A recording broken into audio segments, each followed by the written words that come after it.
Jadi ini adalah pembukaan untuk modul 7, penggunaan global table, timetable, push system, dan global variable. Nah, ini untuk timetable. Nah, jadi timetable sendiri itu sebenarnya buat pengaturan kalau misalnya model kalian itu punya waktu. Misalnya contoh kalian bikin model misalnya McDonald.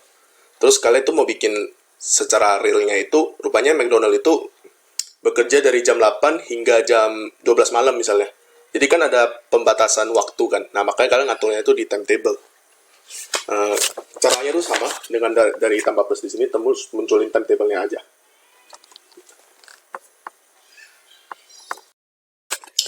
Berikut merupakan contoh penggunaan timetable. Contohnya di halaman 11 di modul kalian. Kemudian coba dilihat soalnya. Misalnya perusahaan X bergerak di bidang pengolahan baju, membeli bahan baku kain yang datang setiap 30 menit secara eksponensial.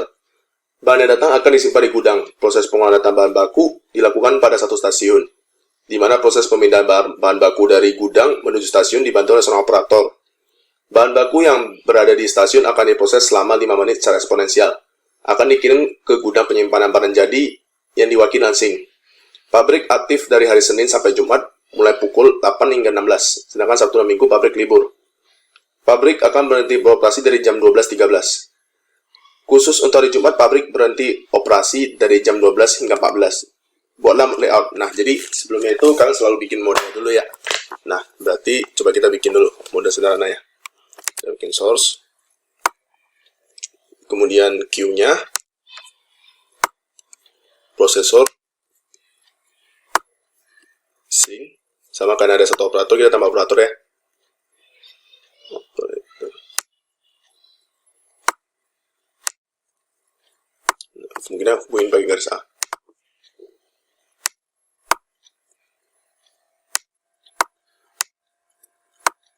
Oke. Kemudian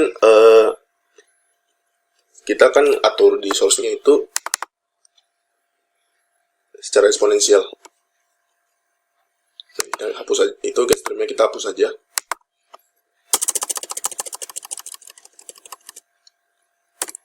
Terus kita ganti yang 30. Oke, sebelumnya jangan lupa di mode setting awalnya dibikin menit karena ini 30 menit. Oke. Nah, kemudian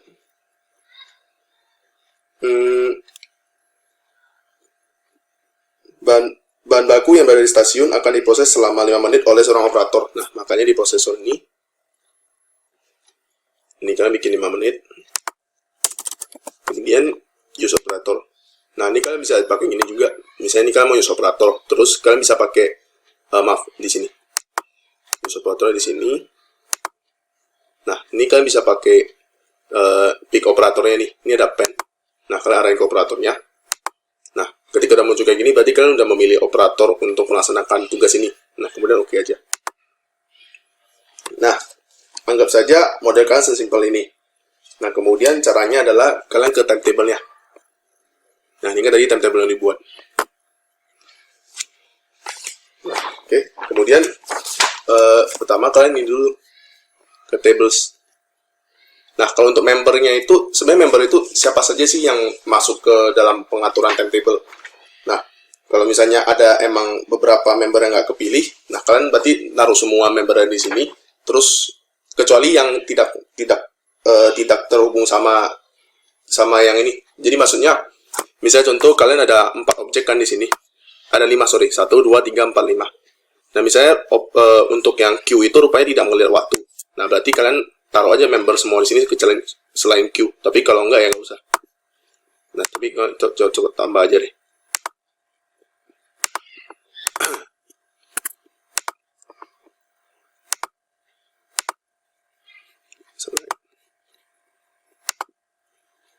Oke, ini kan untuk source. Kemudian untuk queue-nya juga. Select. Nah, ya sisanya juga prosesor. Sync. Sama operatornya juga.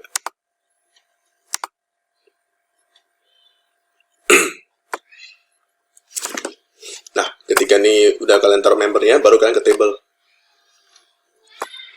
Nah, table itu kalian bisa taruh jadi row-nya itu kalian bisa bikin berapa banyak itu bebas. Nah, kalau kita mode-nya itu kan tergantung kasus ya. kan karena kita repeatnya tiap minggu, maka kita bikin weekly repeat.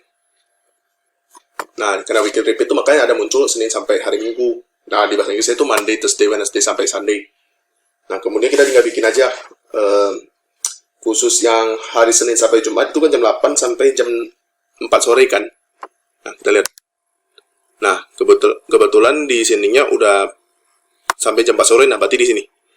Kalian lihat yang kalau misalnya dia hanya sampai jam 4 sore, berarti sini sampai sini kalian bikin downtime. Nah, cara bikin downtime ini ada make operational time sama downtime. Kalau downtime berarti hilang. Nah, kalau misalnya kamu bikin dia operational, kalian klik, bakal muncul. Nah, karena kita sampai jam 4 sore, maka kita bikin downtime. Nah, kemudian, kurang satu lagi. Nah, jadi kalian tinggal atur aja setiap hari itu dia gimana secara waktunya. Nah, misalnya pabrik akan berhenti operasi dari jam 12 hingga jam 13. Berarti dari sini jam 12 hingga jam 13. Hingga sini. Nah, ini kalian bikin downtime. Nah, jadi modelnya akan berhenti sejam di sini. Kemudian untuk Sabtu Minggu itu nggak ada, jadi kita nggak usah ngisi apa-apa. Kemudian terakhirnya itu adalah khusus hari Jumat, pabrik berhenti operasi dari jam 12 sampai, berarti di hari Jumat itu 2 jam. Nah, berarti kalian tambahin aja di sini. Nah, jadi kira-kira inilah cara mengatur timetable di modal kalian.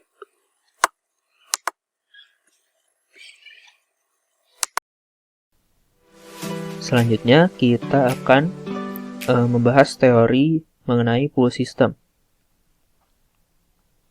Jadi pool system itu apa sih? Di sini kita baca aja bersama-sama. Cara transfer flow item dari suatu tempat asal ke tempat tujuan dapat dilaksanakan dengan suatu metode yang dinamakan pool system. Pool system sendiri atau disebut menarik flow item dari tempat asal dengan ketentuan-ketentuan yang telah ditetapkan. Berbeda dengan aliran flow item pada umumnya yang justru dilakukan dengan pool system, yaitu di mana flow item akan dikirim ke lokasi atau objek tertentu sesuai dengan syarat yang didefinisikan di lokasi awal. Nah, jadi biasanya kalau kita menjalankan running simulasi pada FlexSim, kita biasanya mengatur flow itemnya. Apakah kondisinya dia value by case? Misalkan kalau dia item type 1 dia akan ke output port 1, item type 2 dia akan ke output port 2 dan seterusnya. Nah, kalau di pool system ini yang akan mengatur kondisi tersebut adalah si tempat tujuannya itu. Jadi di sini kalau kita lihat bagannya atau flowchartnya di gambar 4, kita bisa lihat nih, dia flow item becomes available upstream.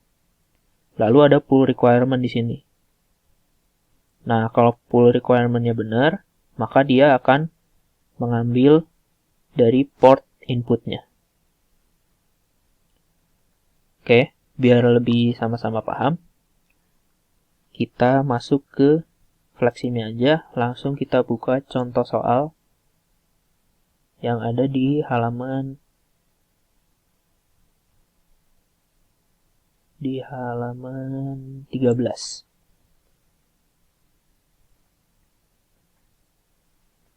Oke, sudah dibuka ya halaman 13. Jadi di sini kita mau coba contoh soal penggunaan pool system. Di sini dikatakan sebuah perusahaan elektronik kedatangan 2 tipe komponen elektronik secara eksponensial. Kita tambahkan source eksponensial 0, 10, 0. Oke, dibilang ada 2 tipe komponen, di mana proporsi kedua tipe komponen ini sama rata 50-50. Jadi kita buat on creation, set item type, uniform 1, 2. Seperti ini. Lalu komponen-komponen tersebut akan diuji kualitasnya oleh para tester, di mana terdapat 2 tester. Terdapat 2 tester, tester 1 dan tester 2. Untuk komponen 1, dia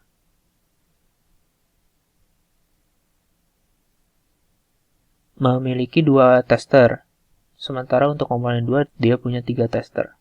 Jadi di sini kita buat saja sama seperti di gambar 21 ya. Jadi ada 5 tester. Tester 1, 2, 3, 4, 5.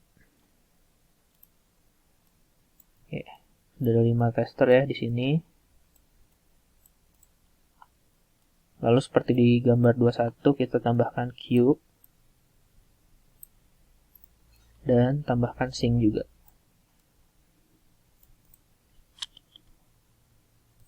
Kita hubungkan.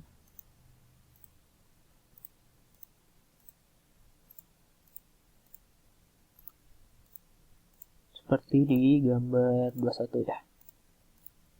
Oke, sudah sama. Kita ganti namanya. Ini tester 1.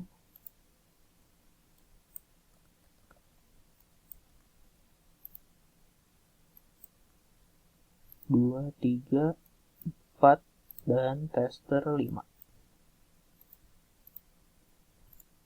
Oke. Setelah dibuat lewat simulasinya, kita kembali lagi ke atas. Di mana proses pengujian akan dilakukan dengan waktu proses berdistribusi uniform. Di proses time di sini kita isi statistical distribution the uniform, di mana minimumnya adalah 120, maksimumnya 150. Sama ya untuk setiap tester.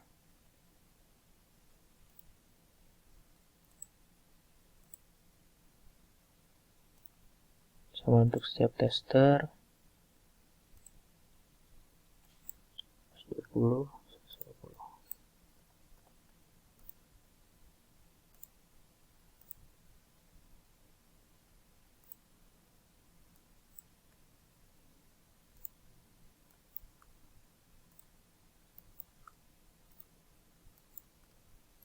Ya, oke. Udah kelima-limanya sama. Lalu kita lanjut lagi untuk pengaturan pool sistemnya. Di sini kan dikatakan nih tadi bahwa untuk komponen 1 dia akan dites oleh tester 1 dan 2. Jadi komponen 1 masuk ke sini, dia akan dites oleh kedua tester ini. Sementara untuk komponen kedua, dia akan dites oleh tester 3, 4, dan 5. Nah, gimana sih cara mengatur pool system itu? Kalau biasanya kita menemukan kasus begini, kita selalu mengatur dari flow di queue di sini. Jadi kalau dia, misalnya kita pakai port by case. Di sini kalau item type 1, dia ke port 1. Kalau item type 2, dia ke port 2. Dan seterusnya. Nah, cuman ini kita di sini mau belajar mengenai pool sistemnya itu. Jadi kita mengatur flow-nya dari tempat tujuannya, di mana tempat tujuannya di sini adalah testernya. Oke. Kita buka propertiesnya untuk setiap tester. Lalu pilih menu flow. Centang bagian pool system di sini. Pilih any port, karena di sini port inputnya hanya ada 1. Lalu di bawah sini ada pool requirement-nya. Dia akan pool apa saja yang ada di queue atau tidak. Nah, di kasus ini tester 1 dan 2 akan pool barang atau item type 1 saja. Jadi di sini kita tambahkan pool requirement-nya untuk specific item type 1. Oke. Di tester 2 juga sama. Specific item type 1.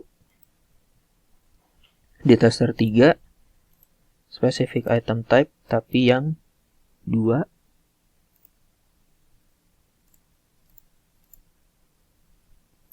Di yang 4 juga item type 2.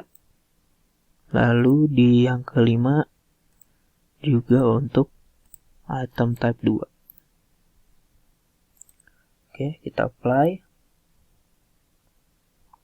Sudah kita atur pool untuk setiap testernya ya. Nah, supaya kita bisa tahu perbedaannya, di sini kita tambahkan saja warna ya.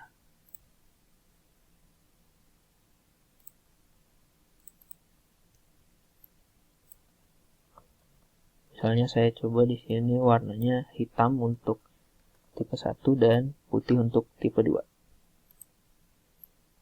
Oke. Setelah itu kita langsung jalankan simulasinya.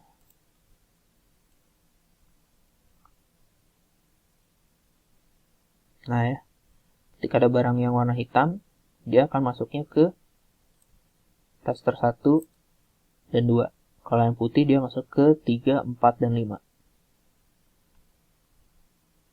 Nah, itu salah satu penggunaan item flow lain, yaitu ada yang namanya pool system. Dimana, sekali lagi diulang ya, diaturnya pool system itu bukan di tempat asalnya, tapi di tempat tujuannya. Atau dalam hal ini, di testernya, bukan di queue.